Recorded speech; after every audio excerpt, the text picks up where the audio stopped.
ઉપર બીજી ચેલેન્જ.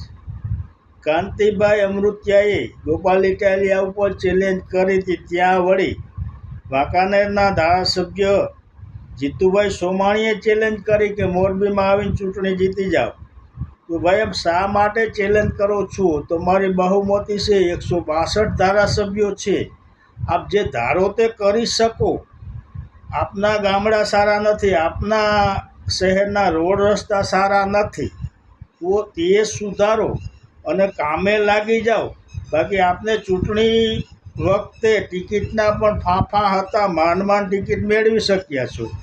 તો હવે વિકાસના કામમાં લાગી જાઓ. શા માટે ગોપાલ ઇટાલિયાની પાછળ પડ્યા છો? ગોપાલ ઇટાલિયા આપનું શું બગાડ્યું છે? તે તો માત્ર 5 ધારાસભ્યો છો, જ્યારે આપ તો 162 છો. તો શું આ એક ગોપાલ ઇટાલિયા સામે આટલા બધા પડશો? ચેલેન્જ આપ્યા રાખશો? માટે કામે લાગી જાઓ. બાકી 2.5 વર્ષ રહ્યા છે, 2.5 વર્ષ પછી તો શું થશે એ તો મારો રામ જાણે. શું થાય? જય માતાજી.